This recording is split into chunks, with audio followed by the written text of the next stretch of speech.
후보가 나왔습니다. 누구시죠? 예, 용인을에 출마한 홍정석 변호사입니다. 일단 저 푸바오 얼마예요? 저거는 중국산이라 다 해서 7만 원도 안 합니다. 생각보다 비싼데?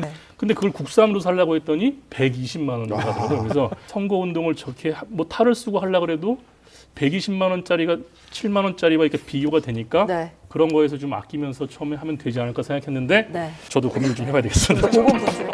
네, 지금까지는 올드보이의 시간이었다면 이제부터는 영보이, 영걸, 아무튼 MZ들의 시간입니다. 이번 총선의 첫 도전장을 내민 이 총선 도전자들 네 분과 함께 또 새로운 시도인데 한번 대화를 나눠보도록 하겠습니다.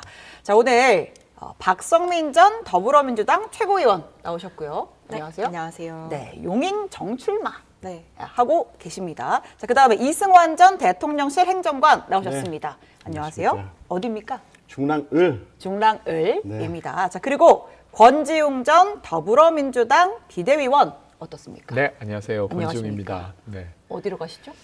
저는 서대문으로 고민하고 있는데 네. 아직 출마 선언을 하지 않았습니다. 아, 왜 수줍으신 거죠? 네, 아직 출마 선언을 하지 않았기 때문에 이 자리에서 해. 이 자리에서. 여기서 한번 하시죠. 네, 하시죠. 여기서 아직 전략 선거구이기 때문에 네. 당의 룰이 정해지면 예. 그것에 맞춰서 좀 해볼 생각입니다. 알겠습니다. 자, 마지막으로 푸바오. 푸바오가 나오셨네요. 푸바오가 나왔습니다. 누구시죠? 예, 용인의 홍바오, 용인을에 출마한 홍정석 변호사입니다. 예, 네, 안녕하십니까. 안녕하십니까. 보통 이 얼굴을 보여주지 않고 네. 탈을 쓴다는 건 이 인지도에 대한 자신감이 없기 때문 아닌가. 예, 지금 뭐라고 하는 댓글들이 좀 있거든요. 네, 홍정석 변호사 국민의힘 용인시 을 출마를 맞습니다. 지금 네. 하고 계시다고 면접 보고 오셨다고 들었습니다. 예, 방금 면접 마치고 불이 네. 나게 달려왔습니다. 예, 알겠습니다. 자, 아무튼 이렇게 네 분을 모셨는데 네 분 다 이번 총선 처음 출마를 하시는 거고 네. 또 이제 또 정치권에서는 젊은 세대로 이새 얼굴로 도전장을 내미신 분들이기 때문에 이 도전자들 컨셉으로 대화를 좀 나눠보도록 하겠습니다. 자, 근데 지역구 고르는 게 일단 일이잖아요. 지역구 처음 고를 때 어떻게 고릅니까? 뭐 옛날 우리 그 했던 대로 뭐 내가 나고 자란 곳으로 고르는 겁니까? 아니면 지역 현안이 있는 곳으로 고르는 겁니까? 왜 중랑으로 가셨어요? 저는 중랑에서 태어나서 한 번도 중랑을 떠난 적이 없습니다. 그러니까 이게 너무 궁금하다는 거야. 아, 예, 옷도 지금 중랑이다. 아니 제가 사실 제가 중랑이 뭐 강남이나 영남도 아니고 예. 정말로 험지로 꼽히는 곳에 제 고향으로 나와서 제가 옷도 지금 여기 중랑 83. 아, 중랑이네요? 네, 중랑입니다. 중, 아, 처음에 아니고요. 중앙인 줄 네. 알고 중앙대 나오셨나 누가 했어요. 중앙대 아니요. 그 과티 입고 왔냐고. 중앙대 아니요. 83학번인 줄 알았잖아. 중랑구 출신 83년생. 아. 네, 제가 늘 이티 입고 다닙니다. 제가 중랑구에 총 동명으로 6개 동이 있습니다. 6개 동이 있는데 제가 상봉동에서 태어나서 면목동에서 초등학교 나오고 중화동에서 중학교 나오고 묵동에서 고등학교 다니고 마무리 어머니 식당에서 같이 일하고 신내동에 살고 있습니다. 예. 중랑구 말고 어디 나오겠습니까, 제가? 아, 연고 따져서 갔다. 박성민 전 최고는 왜 여기 또 용인에서 나고 자랐어요? 저는 난 거는 아닌데 네. 6살 때부터 살았고요. 저도 네. 초중고 다 용인에서 나왔습니다. 그래서 뭐 개인적으로는 두 가지 의미가 있는 것 같아요. 네. 뭐 연고도 있는데요. 네. 하나는 제가 정치를 처음 시작한 게 용인에서 시작을 했었거든요. 아하. 그래서 용인정에서 네. 대학생위원장으로 처음 정치를 이제 시작을 했고 네. 그러다 이제 중앙정치에까지 발을 들이게 된 건데 네. 개인적으로는 그래서 저한테는 되게 초심이 있는 곳이다. 예. 그리고 용인정 같은 경우에는 뭐 굉장히 훌륭한 분들이셨지만 이제 불출마 선언을 이탄 연이어서 의원이, 예. 네, 그 전에 이제 표창원 의원이셨거든요. 그래서 연이어서 하게 되면서 좀 지역 주민들께 끝까지 함께할 수 있는 사람으로 좀 기억되고 싶다 이런 아. 생각이 들어서 좀 욕심을 내봤습니다. 나는 용인에서 한 번 하고 나가고 하는 거 아니고 한 번 저는 아주, 되면 네, 끝까지 할 끝까지 거다. 간다. 아. 슬로건을 생각입니다. 바꿔 네. 당선시켜 주시면 시집 가겠습니다. 그거 이제 용인에서. 시집을 혼자 갈 수 있는 게 아니어가지고 자, 그러면 옆 동네인가요? 용인을. 예. 네, 옆옆 동네. 옆옆 동네. 아, 예, 저는 네. 그 사실 나고 자란 게 다 서초, 강남 이쪽인데요. 국민의힘에서 예. 저를 거기 줄 리가 없지 않습니까? 예, 그렇죠. 그래서 저는 정치 신인으로서 예. 그 다선 민주당 의원이랑 붙어보고 싶어서 예. 물색하던 중에 용인들이 제가 지금 이제 지역 연구라는 말보다는 예. 세대 연구라는 말을 쓰고 싶습니다. 세대 연고요. 예, 용인을은 평균 연령이 40대 초반입니다. 예. 그러니까 40대, 30대 여기에 세대 연고자가 필요한데 네. 왜냐하면 연고자 비율이 한 자릿수거든요. 예. 그래서 저는 세대 연고를 기준으로 물색해서 그리고 거기에 발전 가능성이 얼마나 높느냐, 제가 거기서 뭘 잘할 수 있느냐 판단해서 용인을에 출마하게 됐습니다. 여기서 뭐 잘하실 수 있는데요? 여기가 반도체 클러스터가 되거든요. 로봇이랑 AI랑. 예. 제가 기업, 행정부, 로펌 다 경험해서 예. 법과 규제 전문가입니다. 아. 그래서 첨단 산업이 갖춰지기 위해서는 법과 규제가 필수적이거든요. 네. 거기에 대한 전문가가 있어야 우리나라 옛날에 IT 강국이 무너지지 않을 수 있는 거죠. 예. 아, 내가 법과 규제 전문가니까 여기서 한번 미랄이 되어보겠다. 이 권전 비대위원은 서대문 네. 뭐 옮기실 건 아니니까 왜 네. 서대문입니까? 저는 이제 학교를 다니기 위해서 서울 서대문에 처음으로 왔어요. 예. 그리고 나서 한 17년째 거기에서 세입자 조직도 만들고 청년 조직도 만들고 이런 일들을 해왔고 네. 사실 이 지역은 지금 우상호 의원님이 예. 불출마를 선언하면서 예. 공석이 된 자리입니다. 예. 그러니까 사실 서대문이라고 하는 게 이한열 열사가 돌아가시면서 직선제 민주주의를 열어냈던 곳이잖아요. 근데 저는 좀 시대가 바뀌어서 이제 직선제 민주주의를 넘어서 불평등에 맞서는 민주주의를 만들 때가 됐다. 네. 그리고 서대문이 그 시작점이 될 것이다. 예. 이런 생각을 하면서 하고 있고 저는 근데 첫 번째 출마는 아닙니다. 아 그런가요? 두 번째입니까? 저는 2020년에 집 없는 사람들을 위한 정치라는 슬로건으로 비례대표에 출마했었고 아, 지역구가 처음이고 후보이기도 네. 합니다. 예, 알겠습니다. 자, 일단 뭐 기본적으로 저희가 이 홍보 시간은 충분히 드린 것 같고요. 지금부터는 도전자들이니까 도전자들에게 걸맞는 질문들을 제가 드릴 텐데 네 분 다 돌아가면서 이 발언 기회를 드릴 시간이 없거든요. 알아서들 치고 들어오세요. 바랍니다. 근데 많은 분들이 궁금해하시는 게 지금 아마 뭐 우리 방송 보시는 분들 중에 젊은 친구들도 있을 거란 말이에요. 학생인데 정치에 관심 많고. 도대체 이 정치판에 들어가려면 어떻게 해야 됩니까? 그냥 내가 관심 많다고 정치판에 들어올 수 있는 건 아니잖아요. 다들 입문 계기가 좀 어떻게 되시는지. 저는 국회 보좌진으로 시작했죠. 대학원 다닐 때 국회 한번 경험해봐야겠다 해서 무작위로 그 언론에 많이 나오는 국회의원 50명한테 이메일을 보내서 나 누구누구인데 인턴하고 싶다 해서 그게 계기였어요. 그래서 무급 인턴부터 예. 해서 한 단계씩 이제 다 올라온 그런 계기였는데 네. 솔직히 정치가 이제 굉장히 전문 영역이에요. 네. 전문 영역이어가지고 제가 할게요. 전문 영역이에요. 이해관계 조정해야 되고 그리고 뭐 지역들 민원이라든지 아니면 법과 정책을 만드는 건데 예. 이전에는 굉장히 그냥 외부에서 좀 전문가들 내려오고 이런 게 많았거든요. 네. 근데 이번부터는 좀 많이 판이 바뀌는 것 같아요. 그러한 부분에 좀 쌓아왔던 사람들이 네. 좀 많이 나타나고 있고 이렇게 두 분도 그렇고 최고위원 하시고 그 청와대 그러니까. 비서관 하시고 그러셨잖아요. 아니 궁금할 것 네. 같아요. 도대체 이거 여기는 메일 보내서 무급 인턴부터 해서 보좌관까지 올라갔다가 대통령실까지 갔다가 네. 오셨고 아니면 이제 청년인대로 막 영입이 되잖아요. 뭐 저는 영입되진 않았고요. 네. 예, 저도 영입이 되고 싶었죠. 어떻게 하면 되는 거야? 아, 저는 일단은 지역위원회에서 이제 1년 했다고 했었잖아요. 그러니까 근데 그것도 어떻게 보면 계속 좀 두드리는 결과였던 것 같아요. 그러니까 당원 가입을 하고 계속 이제 경기도나 용인 쪽에서 뭔가 해볼 수 있는 것들을 계속 검색해 보다가 예. 뭐 여러 가지 이제 모임이나 이런 데 연이 닿게 되었던 것 같고요. 뭐 청년 기본조례 만들기 이런 네. 모임 같은 거라든지. 근데 아무튼 뭐 그런 식으로 시작을 했고 이제 중앙 정치를 경험해 보고 싶다라는 생각이 들었을 때는 때마침 당에서 이제 공개 오디션이 있었어요. 아, 오디션? 대변인 공개 오디션이 있었고 네. 이제 민주당에서 그때 처음으로 청년 대변인을 공개적으로 오디션을 통해서 뽑겠다. 청년 예. 대변인 1기 출신입니다. 그때 이해찬 당대표 때 처음 네. 했던. 그래서 저는 그렇게 중앙정치에 입문하게 됐습니다. 그 누가 좀 끌어준 사람이 있는 케이스는 없나요? 아, 이 사람이 너 정치해봐라. 뭐 예를 들면 지도 교수라든지. 누구 라인이다. 이거 보는 거예요? 이거 캐는 거예요? 뭐 라인까지는 아니지만. 저는 그렇게까지는 아닌데 저는 네. 민달팽이 유니온이라고 하는 시민단체에서 한 10여 년 정도 일을 했었어요. 청년 주거 문제 논의하는. 예, 근데 그때 2019년쯤에 어떤 분이 찾아오셔서 민주당에 한번 들어오면 어떠냐. 2019년에 영입 인재는 아니었지만 누가 들어오라고. 근데 그때 했나요? 이제 을지로 활동을 하시던 분이었어요. 우원식. 더불어민주당의 뭐 우원식 네. 의원님이든 박홍근 의원님이 등 이렇게 해서 그때 좀 더 만나 뵙고 이렇게 네. 하면서 이제 들어오게 되었고 네. 하여튼 뭐 그러니까 공적인 일을 하다 보니까 그러니까 시민사회라고 하는 것도 사실은 공적인 일을 하는 것이거든요. 그러다 보니까 이렇게 하여튼 오게 됐습니다. 네. 변호사님은 왜 돈 잘 버시다가? 저는 정말 며칠 안 됐습니다. 이제 예. 한 달 남짓. 여기 계신 분들이랑은 좀 더 다른 것 같은데요. 저는 그냥 제가 저를 이끌었다고 하는 표현이 맞는 것 같습니다. 아. 그리고 도전의 종착지다. 예. 제가 이제 저는 여기 계신 분들과 조금 다른 게 저는 하루도 빠짐없이 월급을 받고 살았습니다. 예. 그러니까 제 모토가 샐러리맨 출신 경제 변호사거든요. 예.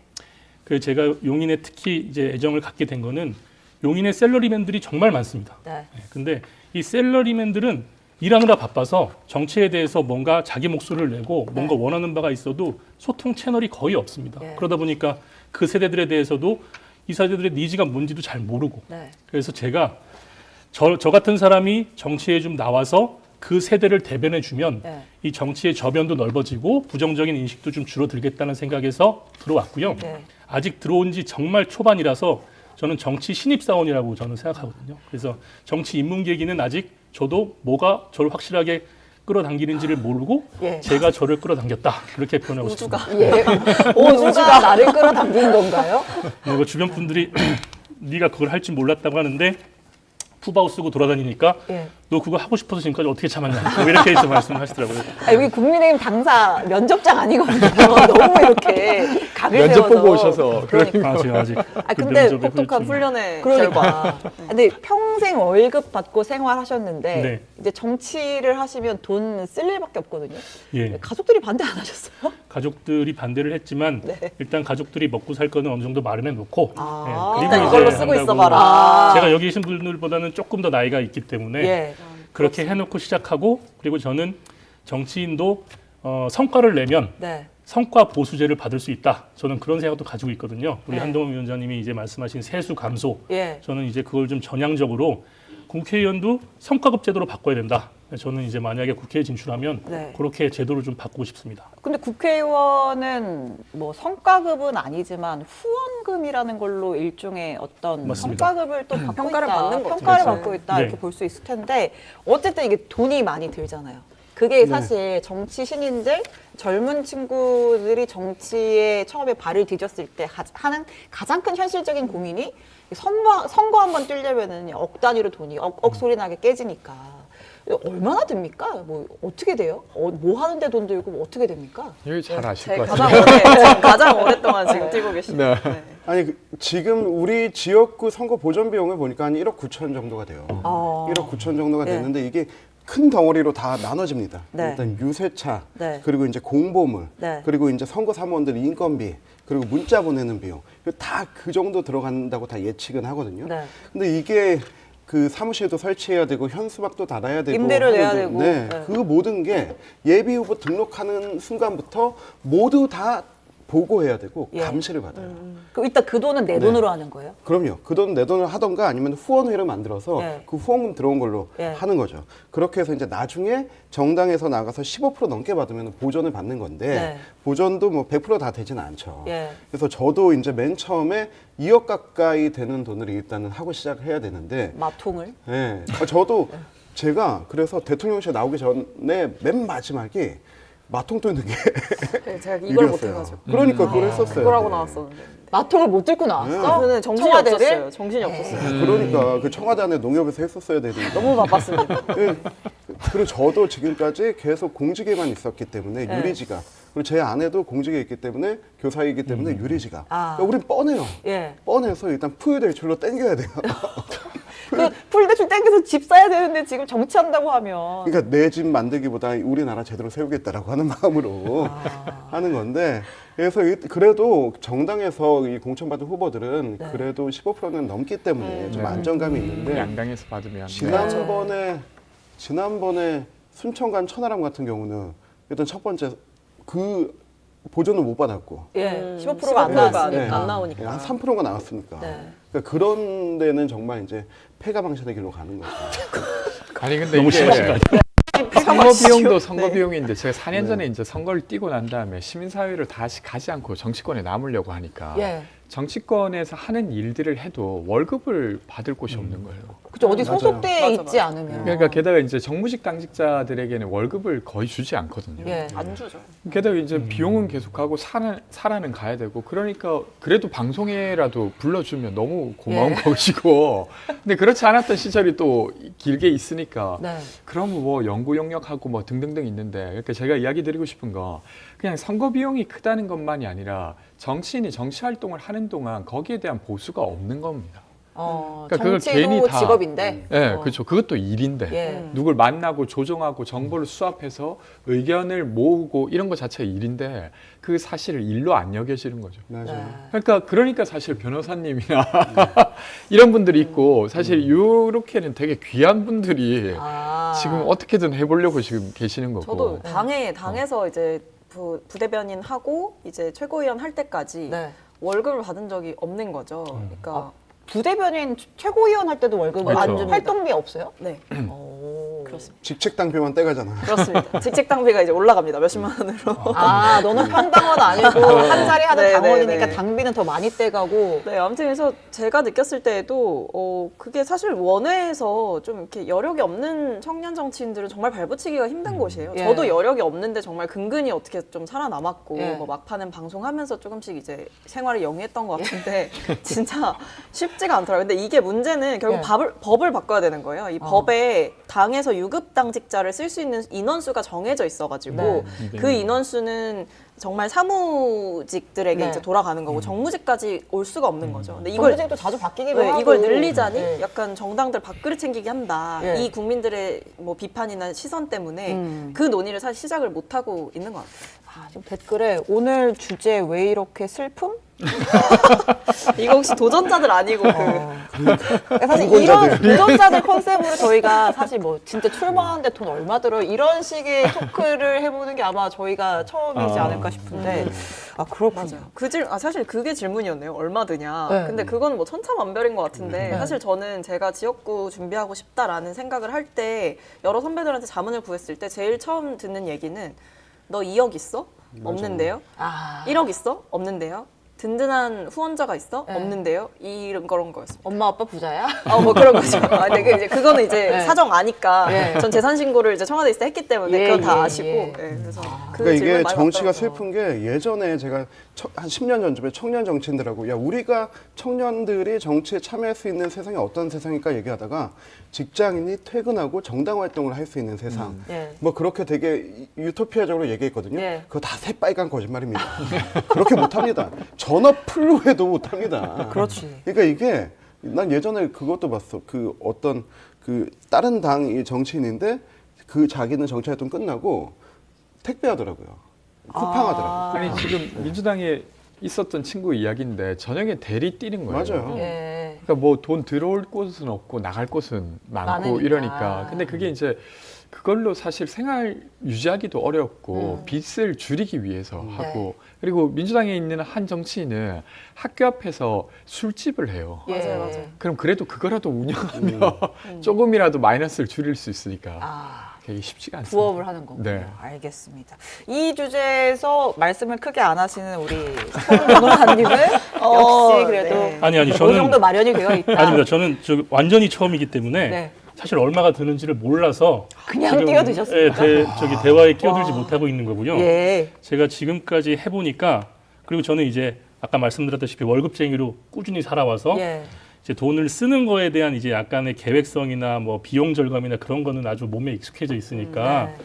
요즘 선거 그 사무실 운영하거나 뭐 전단지 뭐 현수막 그런 예. 거 하는데 어떻게든 최소화해서 하고 있거든요. 예. 그래서 지금까지는 뭐 선거 비용도 크게 안 들이고 할 수 있겠네라고 네. 생각이 드는데 네. 여기 계신 분들 말씀을 들어보니 네. 아직 시작도 안 했다는 생각이 그렇죠. 들어서 그렇게 그건 하면 좀- 이제 경선에서 쉽지 않을 수 있습니다. 저도 좀 생각을 좀 다시 해봐야 되겠습니다. 일단 저 푸바오 얼마예요? 저거는 중국산이라 다 해서 7만 원도 안 합니다. 생각보다 비싼데? 근데 비싼데? 저기 비싼 옷까지 다요.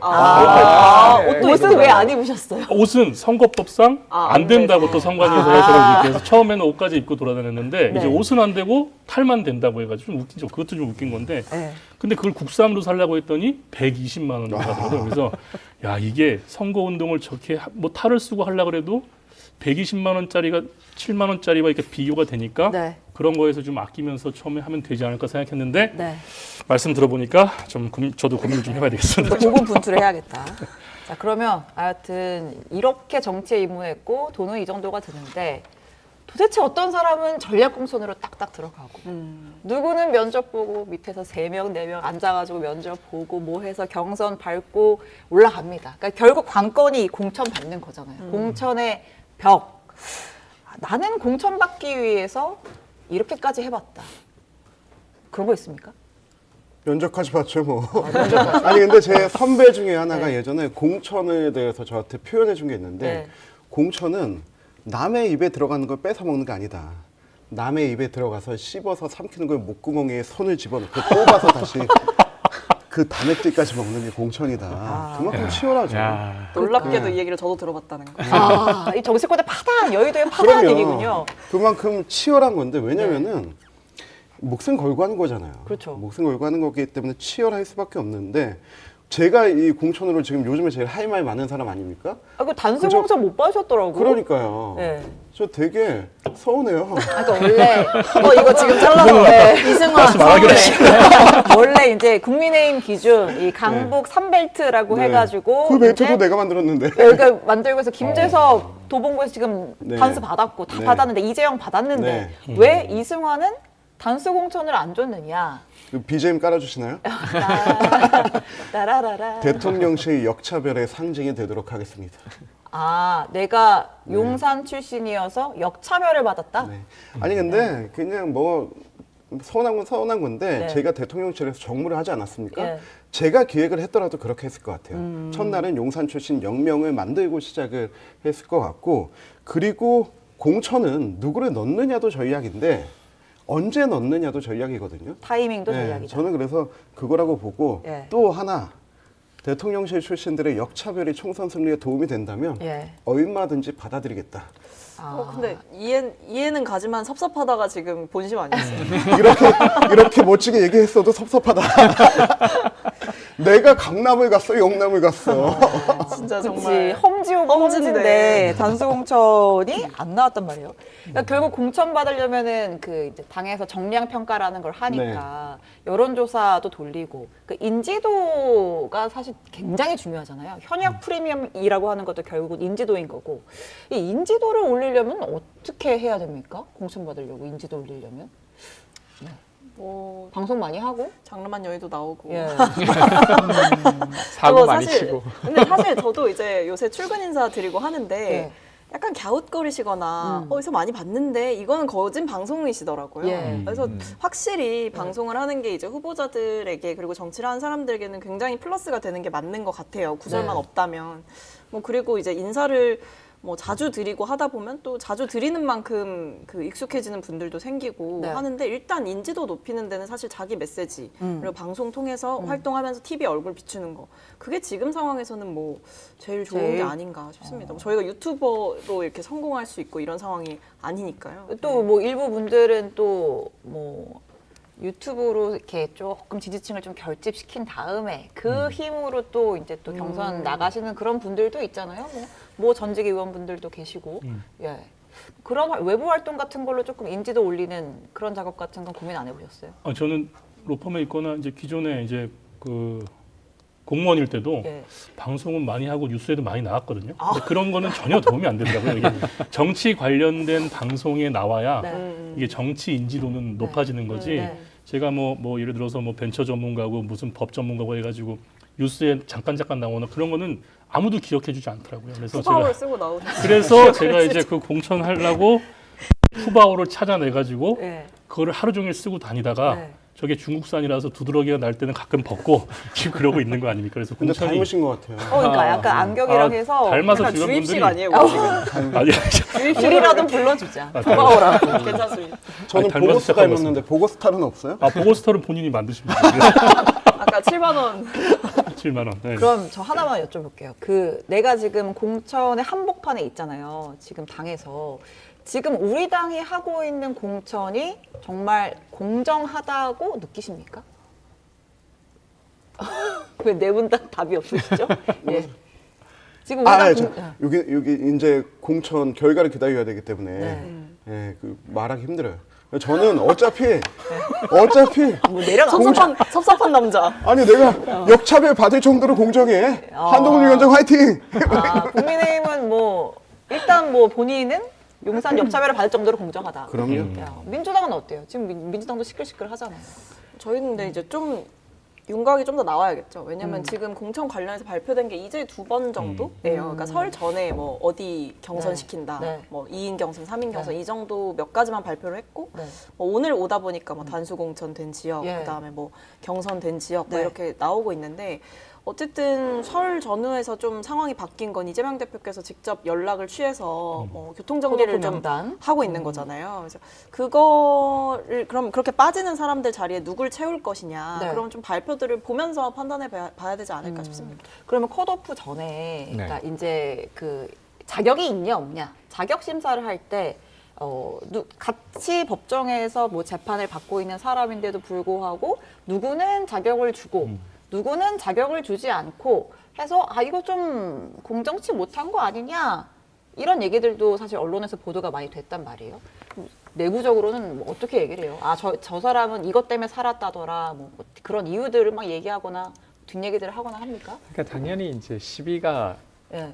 엇갈리는 건데, 그러니까 이게 공천이라고 하는 작업이 사실은 사람을 뽑는 거잖아요. 그러니까 종합적으로 판단하는 게 하나 있고, 두 번째는 이제 법적인 리스크라고 하는 것도 그 내용에 따라서 또 달리 볼 것도 있으니까. 근데 그것을 달리 보는 것 자체도 각자의 기준이 있다 보니까 당연히 이제 계속 논의가 되는 거고. 예.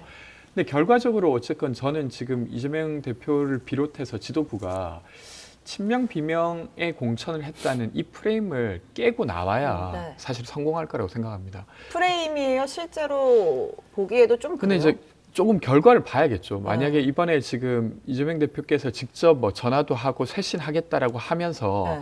결과적으로 민주당에서 하기 어려울 거라고 여겨졌던 것을 해낸다고 하면 그것이 더 중요한 프레임이 될 거고. 네. 근데 거기에는 못 미친 채로 이재명 대표와 가까운 사람들은 결과적으로 많이 공천됐고 예. 먼 사람들은 거의 공천이 안 됐다고 하면 네. 그거는 단순히 프레임만이 아니라 실제가 되는 거겠죠. 저는 이거의 핵심이 박상민의 공천 여부라고 봅니다. 진짜요. 왜죠? 좋아요. 여기가 감사합니다. 더 여기가 해주세요. 지금 그 리틀 이재명이라고 불린 경기도 GH공사의 예. 이현욱 사장하고 붙고있거든요. 예. 거기 정말로 거기가 누구냐면은 나 얘기해도 돼요? 우리 당 얘기 아니라서 막 해도 돼? 이재명의 성남 옆집 사건. 예, GH공사에서 합숙소로 사용했던 그 옆집을 내준 GH 사장이에요. 이재명 그분이 지금 네. 공천 경쟁자예요. 경쟁자예요. 공천 경쟁자예요? 같이 그러니까 전략 공천 지역이다 보니까 뭐 경선을 시킬지 제3의 인물이 올지 아직 뭐 정해진 바는 없는데요. 저랑 같이 이제 예비 후보를 등록하신 상태는 맞습니다. 그러니까 이게 문재인 청와대 비서관 출신의 박성민과 그리고 용인 출신의 박성민과 여기가 명문 전쟁의 네, 그리고- 상징적인 지역구였어요. 그리고 리틀 저희 이재명이라 사이 불리는 좋아요. 네. 이현욱 사장과 네. 이거를 과연 공정하게 경선을 시킬 것인가 혹은 찍어 누릴 것인가 난 네. 이게 민주당 수도권 선거의 그 향방을 가르는 중요한 잣대가 될 거라고 봅니다. 아 그래요. 그러면 국민의힘은 강남을은 어떻게 한대요? 강남을요? 네. 강남 솔직히 제가 강남까지 신경을 왜 씁니까 지금 저는 중랑천 밖으로 벗어나지 않습니다. 아니 지역은 그런데 수도권 네. 선거는 또 바람이란 얘기가 있으니까 네. 이게 딱 그 프레임이 잡히면 거기서 벗어나기가 쉽지가 않잖아요. 네. 그래서 지금 뭐 양당이 운동권 심판론, 정권 심판론 내놓고 있는 건데 네. 강남 같은 지역에서 용산 출신과 이 전직 장관이 이렇게 네. 붙는 모습 좋지는 않잖아요. 이현모 비서가 어제도 통화했는데 네, 통화를 하셨어요. 예. 본인은 뭐 어떤 결과가 나오든 당의 뜻에 따르겠다. 그 정도의 의지는 분명히 보여주고 있어요. 그럼 딴 데로 가실 생각이 근데 이현모 비서관도 연고지가 원래 거기예요. 거기서 태어나서 거기서 초등학교, 중학교 다 나오고 고등학교는 이제 딴 데 가서 옆 동네로 간 건데 연고지가 거기예요. 아니 현모여 사는 서초동이 연고지인데도 용인으로 가잖아요. 네. 세대 연구가 새로운 출시되는 연고지를 거죠. 만들지 세대 연구. 않으셨습니까? 가잖아요. 네. 그래서 뭐 그렇게 해서 원래 정치 처음 시작하는 분들이 자기 연고지에서 시작하는 게 가장 마음이 편하죠. 그래서 뭐 그런 부분이 있기는 한데 아무튼 저도 그래도 마음이 멋지게 불편해요. 마무리되지 않을까. 예. 저는 우리 당이 잘하고 있다고 생각하거든요. 예. 네. 왜냐하면 저는 이제 월급쟁이를 계속했으니까 면접을 많이 봤거든요. 네. 이게 공천도 결국에는 그 당이라는 회사에서 그 적합한 인재상을 설정해 놓고 그 인재들을 뽑는 과정이라고 저는 보거든요. 그러면 회사가 어쨌든 이익을 내는데 가장 집중되는 데가 기업이라면 정당은 그 출마자를 가장 많이 당선시키는 게 목표지 않습니까? 예. 그 당선시키는 목표에 대한 우리 국민의힘 같은 경우는 시대 정신이라고 내세웠다면 그 시대 정신에 가장 걸맞는 사람들로 공천을 하는 시스템을 만들고 거기에 대해서 이렇게 하고 있는 과정은 저는 굉장히 그 바람직하다고 보고 그렇기 때문에 저도 이 정도 시스템이 갖춰진 공천 시스템에서는 저같이 정치 초보도 한번 기회를 얻을 수 있겠다. 그래서 나온 거기 때문에요. 네. 저는 잘 하고 있다고 저는 근데 판단합니다. 국민의힘은 아직 공천 시작도 안 했다고 보면 돼요. 네. 왜 그러냐면 부산, 대구에서 누굴 공천할 건가가 핵심입니다. 예. 그러니까 수도권이야 사실은 워낙 국민의힘 입장에서 좀 쉽지는 않기 때문에 여길 누가 공천하든 별로 치열하지 않아요. 근데 정작 이제 본인들이 사실상 확보했다고 생각하는 그곳에 누굴 공천할 건가가 핵심이고 지금 네. 거기에 대해서는 아예 이제 이런 방법 언급을 안 한 상태입니다. 예. 그러니까 지금 이렇게 이야기하실 수 있는데 조금 시간 지나면 아마 막 치고받고 싸우고 난리 날 겁니다. TK 물갈이를 어느 정도 수준으로 그렇죠. 할 것이냐. 그다음 누구로 할 것이냐. 네. 어떤 사람이 꽂힐 것이냐. 공천은 우리가 진흙탕 싸움을 하면은 네. 민주당은 개싸움 합니다. 민주당이 더 심각합니다. 그러면 개혁신당은 좋은 거 아니에요? 개혁신당은 모두에게 좋은 당이 될 수 있죠. 개혁신당이 모두에게 좋은 당이 네네. 된다고요? 지역에 따라. 지역에 따라. 이 공천받 두 분 또 방송, 세 분 뭐 다, 우리 홍 변호사까지 네 분 다 방송 활동 많이 하셨으니까 이 공천 생각해서 소신 발언 못한 적 없으세요? 없다고 하면 거짓말이죠. 근데 있지만 근데 그래도 뭐 정치인이니까 정말 여러 가지 이해관계에 따라서 고민이 될 때도 있지만 그래도 제 원칙을 지키면서 저는 했던 것 같습니다. 그러니까 사실 뭐 욕도 좀 먹기도 하고 네. 뭐 이렇게 댓글로 좀 비판도 많이 받기도 하고 그랬던 것 같은데 네. 근데 확실하게 이제 편들고 확실하게 전선을 만들고 싸워야 될 때는 싸우는 거고요. 예. 근데 아무리 봐도 이 방향이 당을 위해서 좋은 방향이 아닌 것 같다라고 생각할 때는 저는 그래도 제 목소리를 내왔다고 생각을 합니다. 어떠세요? 저는 이번에 무조건 들어가야겠다는 마음을 먹고 있어요. 그러니까 전세 사기 피해자들의 문제를 보면서 예. 이번에 그래서 사실은 그 전에도 민주당을 위해서 했던 이야기이지만 지금은 제가 들어가는 게 민주당을 위한 길이라고 생각하고 네. 전체적으로 민주당이 어떻게 가야 되는가 보다도 지도부의 고민을 좀 더 1분 더 많이 반영해서 예. 말을 하게 된 것 같아요. 그래서 뭐 솔직하게 인정하면 네. 그 마음을 좀 달리 먹고 나서는 좀 다르게 보이기도 하고 그래서 지금 그런 상태입니다. 지금 들어와야 돼요. 이재명 대표에게 빙의해 계신 상태인 건가요? 그러면? 뭐 이재명 대표뿐만 아니라 예. 지도부의 입장에서 계속 생각하게 되는 거죠. 네. 그러니까 예전에 이제 2년 전쯤에 비대위원으로 있을 때는 네. 계속 그렇게 사고하게 되더라고요. 네. 그 지도부 입장에서 워낙 다양한 이해관계가 있으니까 예. 그 리스크 관리를 어떻게 할 건가 중심으로 사고했다면 그 이후로부터 봤을 때는 제 주변에 있는 사람들이 민주당을 어떻게 보고 있는가 예. 그리고 거기에 대해서 민주당이 좀 나아질 수 있게 되려면 어떻게 해야 되는가 뭐 이런 것 중심으로 사고했었는데 그 어떤 무게 중심이 좀 달라지는 건 맞는 것 같습니다. 이승환 전 행정관은 지금 마음속의 원픽은 윤석열 대통령입니까? 한동훈 위원장입니까? 지금 그 둘이 저를 땡겨야 픽해야죠.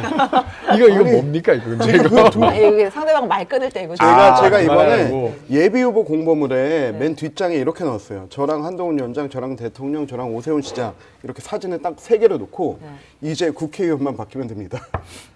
대통령 바뀌었고 뭐 네. 시장 바뀌었고 네. 지역 그러니까 나는 다 같이 가겠다. 근데 저는 아까 두 분 얘기 이어서 하면은 솔직히 이제 다음 텀에 정치를 하겠다고 하는 보수 진영에서 제 입장에 이 2명 같은 사람이 다음 대수에 민주당에서 배지 달고 들어온다 하면 제일 두려운 상대예요. 왜요? 그 어떤 민생 현장이라든지 예. 그 문제를 풀어나가는 그 어떤 스킬이라든지 공감하는 능력이라든지 제일 뛰어나거든요. 그러니까 민주당이 사위하면 다음 정치로 나아가려면 이 서대문 갑에 전략공천 줘야 되고 예. 용인에 경선 잘 시켜서 용인 꽃집다 넣어줘야 돼요. 하고 근데 나 지금 단수공사 시켜주고 해야 되는데 그래야 되는데 지금 민주당은 친명 비명 싸움에 다음 세대가 나올 틈이 없어요. 그래서 저는 정치 발전을 위해서는 이 두 분이 잘 돼야 되는데 네. 속으로는 계속 그래 그러고 싸워라. 아직 끝난 거 아닙니다. 민주당 공천 중이라서. 네. 솔직히 얘기해서 제가 중랑을이잖아요. 중랑을에 박홍근은 제가 잡을 건데 중랑갑에 서영교 같은 분들이 이제 자리 내줘야 돼. 예, 뭐 다른 지역 얘기는 제가 뭐 굳이는 안 할게요. 그래서 원픽이 누구냐고요. 원픽이요? 예. 제가 교회 다니거든요. 네. 삼위일체가 가능합니다. 어떤 질문으로 준비가 되어 있으세요? 정치는 이렇게 하는 거예요. 정치는 이런 건가요? 이런 어법은 저한테 익숙하지 않아가지고. 네. 그러니까 이제 어쨌든 지금 국민의힘 같은 경우에는 대통령과 어느 정도 선을 긋고 가는 게 수도권 선거에서 유리하다. 이런 판단을 하시는 분들이 당내에도 있고, 모 비대위원, 마포 나오려고 했던 모 비대위원도 그렇고, 쓴소리 하시는 분들 대부분 수도권에서는 이렇게 쓴소리 해주면서 대통령 견제해줘야 된다. 네. 이런 목소리들이 있긴 하잖아요. 그럼요. 저 하고 싶은 말 다 하고 지냈어요. 대통령실 나와서 예. 그 메가 서울 반대하고 예. 한동훈 위원장 처음 임명된다고 했을 때 반대하고 왜 반대했던 거예요? 아니 좀 아껴 쓰자. 아, 아껴 쓰자. 네, 그리고 메가 서울 같은 경우는 김포 서울 편입되든 말든 난 관심 없다. 근데 우리 동네 바로 옆에 구리가 들어오는 건 신중하자. 했던 얘기, 하고 싶은 얘기 다 했거든요. 예.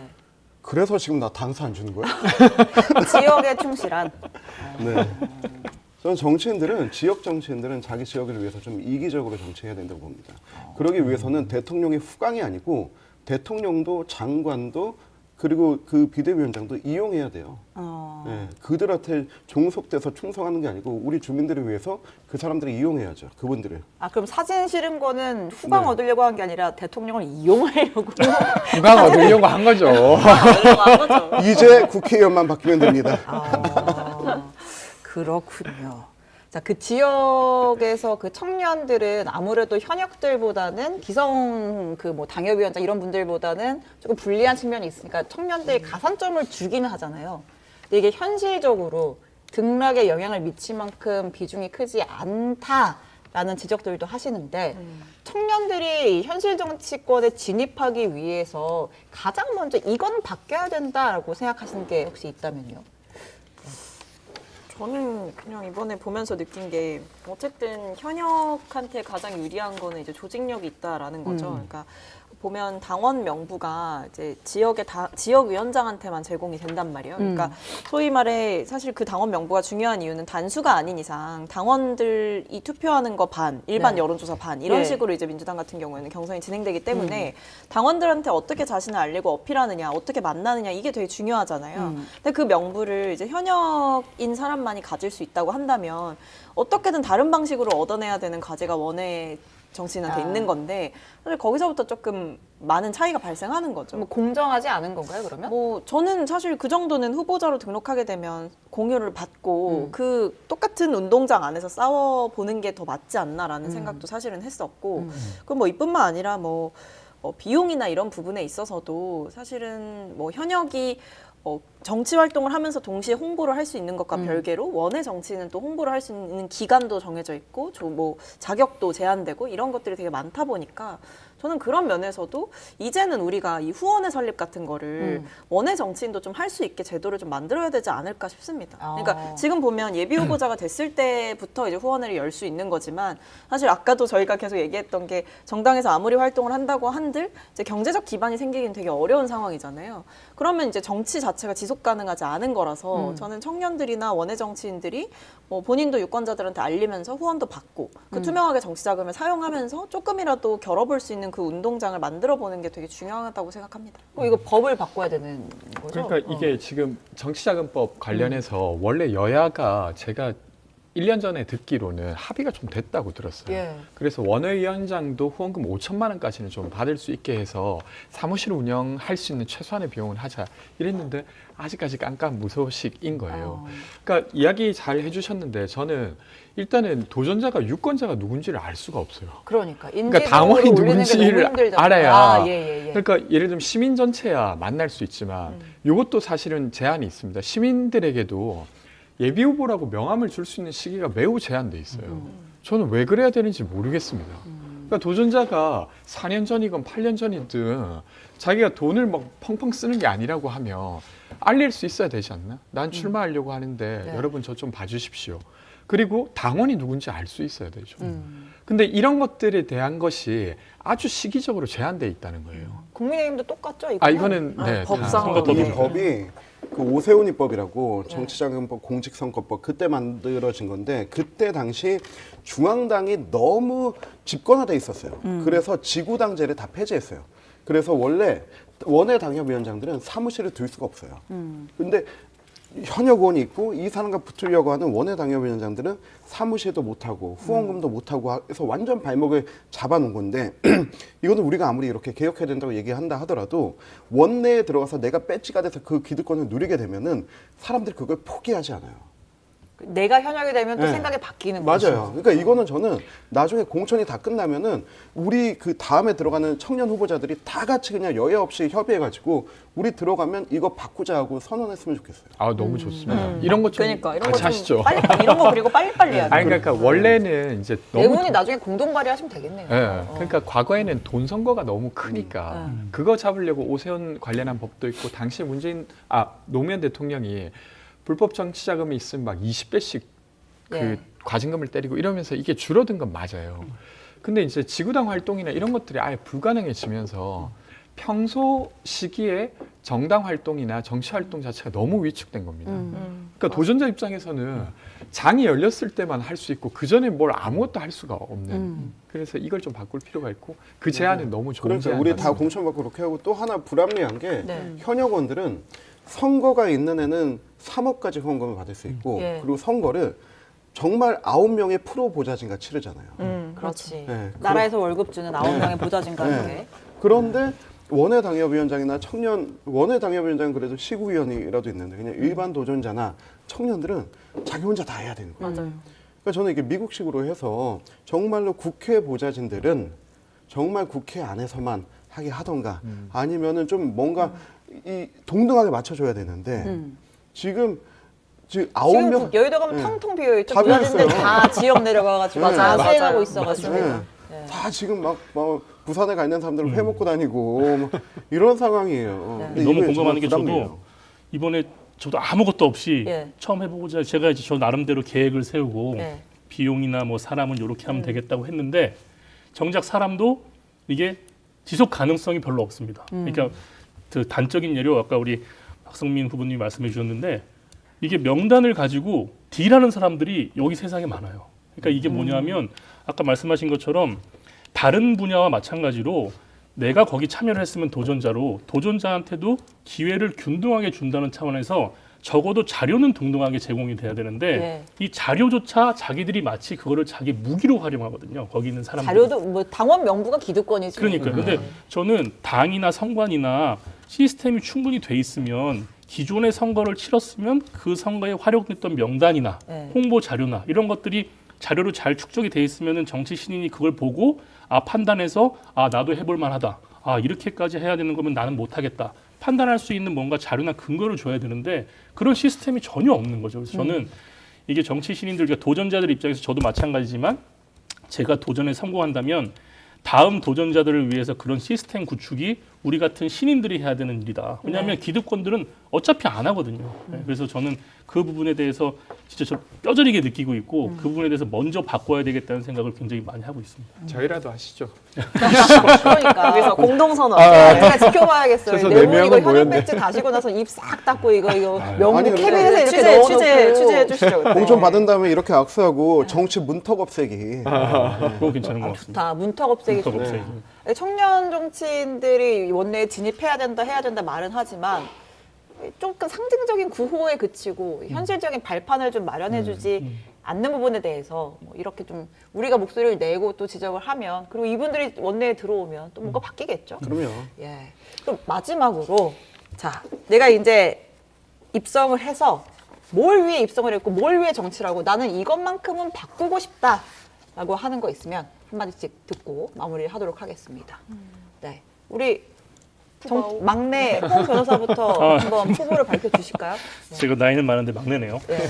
저는 사실 저희 아이들이 행복한 세상을 만들고 싶어서 정치를 시작했거든요. 예. 네, 굉장히 이제 추상적으로 들리겠지만 저는 여기에 대해 이제 구체성을 들어가서 이제 추구해 보고 싶습니다. 그러니까 예를 들면 우리 아이들이 갈 데가 별로 없어요. 저는 그게 가장 크다고 생각합니다. 학원, 예. 학교, 그 다음에는 이제 밖에 나가서 자기들이 뭘 놀고 같이 할 데가 별로 없으니까 집에서 게임하거나 이게 우리 지금 청소년 아이들에게 가장 저는 큰 문제라고 생각하거든요. 네. 지역사회에 뭔가 아이들과 부모님들이 같이 하고 부모님들은 그 시설이 있음으로 인해서 본인들의 양육 부담을 덜고 좀 쉴 수 있는 그런 공간들이 각 지역마다 구축이 돼 있어야 되는데 제가 이번에 용인을 보면서 충격받은 게 수영장이 국제 규격을 갖춘 수영장이 기흥군에 하나도 없다는 거예요. 네.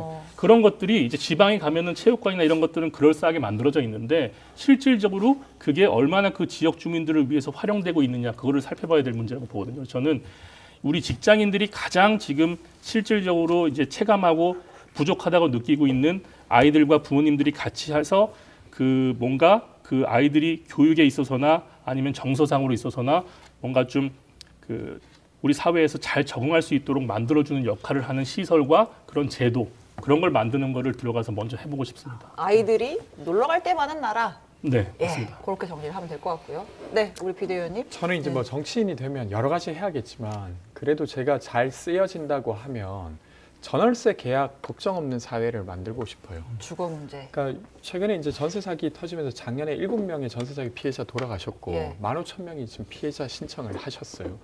근데 이제 한 2천만 가구 중에 800만 가구가 전월세로 살고 있거든요. 예. 근데 계약할 때면 너무 걱정스러운 거예요. 예. 이사 나갈 때 보증금 돌려받아야 걱정이 없어지지.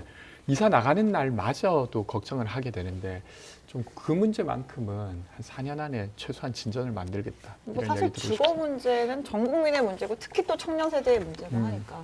네, 우리 박성민 전 최고는요. 저도 굉장히 하고 싶은 게 많은데 사실 제가 정치를 처음 시작하게 된 건 밑 빠진 독에 물 붓기 하는 느낌을 너무 많이 받아서 이게 좀 이상한 것 같다라는 생각을 했던 것 같아요. 사실 열심히 안 사는 사람은 많지 않다고 생각하거든요. 다들 되게 열심히 살고 정말 최선을 다해서 자기 삶에 임하고 있는데 무언가 그 말로 설명할 수 없는 격차들이 너무 많은 것들을 결정하고 있다. 그리고 개인의 문제가 아니고 개인의 책임이 아닌 일들도 개인이 다 책임져야 되는 사회가 되어가고 있는 것 같다라는 생각이 들어서 개인적으로는 사회적 안전망이나 좀 약자들에 대한 문제에 굉장히 관심이 많았고 그 일환으로 뭐 자립준비 청년에 대한 정책을 만들기도 하고 영케어러에 대한 실태조사를 시작하고 지원 정책을 고민하기도 했던 시간이었는데 저는 그 일환으로 국회에 들어가게 되면 영케어러들에 대한 지원, 그러니까 이 돌봄의 문제를 네. 뭔가 개인의 효심이나 이런 것들을 맡겨두는 사회가 아니라 돌봄이나 간병의 문제에 있어서 사회가 좀 든든한 동반자가 되어줄 수 있는 그런 좀 따뜻한 정치를 하고 싶다라는 생각을 하고 있고 네. 또 한편으로는 이제 청년들을 포함해서 많은 사람들이 좀 마음의 문제를 좀 많이 겪고 있다고 생각해요. 근데 개인의 이런 여러 가지 정신적인 문제, 마음 건강과 관련된 문제를 우리나라가 굉장히 심각하게 앓고 있음에도 불구하고 정치권에서 많이 다뤄지지 않았다. 코로나 때만 코로나 블루 이렇게 해서 잠깐 다뤄지기만 했지 정치권에서 이런 심리 방역과 또는 심리적인 문제에 대한 정책을 세워가는 데 있어서 많이 부족했기 때문에 저는 그런 사람들의 불안을 읽어주고 현실적인 정책을 만들어서 좀 든든하게 지원하는 그런 정치인이 되고 싶습니다. 이거 진짜 청년 세대니까 이 내부에서 할 수 있는 고민인 것 같아요. 왜냐면 내 주변에 그런 친구들이 다 있는 걸 불안하니까요. 아니까. 네. 네, 마지막으로 우리 제가 이승환 전 후보, 이승환 전 행정관. 네, 20대 초반에 비가 엄청 오는 그 장마철에 예. 저희 동네 신내동에 저 멀리서 저 우산 쓰고 가고 있는데 멀리서 누가 오는데 좀 모습이 이상한 거예요. 예. 모습이 이상한데 보니까 할머니는 휠체어를 타고 계시는데 그 할머니 휠체어에 눈 밑에까지 박스를 이렇게 붙잡고 계세요. 근데 뒤에 할아버지가 끌어주시는데 할머니가 계속 말을 해. 여보 오른쪽, 여보 왼쪽. 할아버지는 장님이에요. 그때 제가 그 기억이 굉장히 뇌리 속에 남는데 어떻게 해야 저분들도 행복하게 살 수 있을까? 그러니까 안전뱅이 할머니와 장님 할아버지가 폐지를 주면서 그 장마철에 그 비 오는데 그 젖은 폐지를 들고 가는 거 보면서 이들한테 돈을 주면 될까? 혹은 집을 지어주면 될까? 아니에요. 그분들이 행복하게 살기 위해서는 정말로 사회 시스템과 사회 공동체 함께 작용해야 되는데 저는 그 역할이 정치라고 보거든요. 네. 그래서 저는 그런 사람들이 행복하게 살 수 있는 꿈꾸는 정치를 한번 해보고 싶다. 돈 없어 서럽고 못 배워 억울한 사람들. 그런 사람들. 또 그럼에도 불구하고 억척같이 성실하게 사는 사람들. 그런 사람들이 다 중랑구 사십니다. 그런 분들을 위한 정치하고 싶다가 목표입니다. 저도 정치부 기자를 한 10몇 년 했으니까 근데 보면은 요새 다 그런 얘기 하잖아요. 요새는 청년 인재들이 정치권으로 안 온다. 인재들이 여의도로 안 가고 여의도도 이제 동여의도 서여의도 있으면 금융권 있는 이쪽으로만 가고 정치 왜 하냐 해봤자 뭐 국회의원 욕이나 먹고 돈도 못 벌고 뭐 바꿀 수 있는 것도 없다. 그래서 인재들이 안 온다는 얘기를 하는데 그래도 또 계속해서 이렇게 들어와주고 목소리를 내야 또 청년들의 목소리를 또 대변할 수 있는 거니까 그래서 저희가 사실은 한없이 가벼운 정치 토크쇼 장르만 여의도인데 오늘 한없이 깊은. 오늘 한없이 깊은 이것도 정영진 없을 때는 할 수 있는 계셨으면 거예요. 막 화내시는 거 아니에요? 정프로 있었으면은 이게 당장 당장 컵. 네, 하는데 그래도 이런 진지한 청년들의 목소리, 도전자들의 목소리를 끝까지 3,000분이 넘는 분들이 너무 와, 감사합니다. 안 나가고 네. 들어주셨다는 게 뭐 의미 있지 않나 싶고요. 오늘 그 말씀해주신 내용들 국회로 들어오셔서 실제로 또 실현내시기를 바라면서 오늘 이야기는 좀 여기까지 정리를 하도록 할게요. 꼭 다음번에는 현역으로 나오시길 네. 건승하시길 열심히 기원하겠습니다. 오늘 감사합니다. 감사합니다. 장르만 고맙습니다. 여의도는 여기까지 하겠습니다. 내일 다시 뵙겠습니다. 고맙습니다.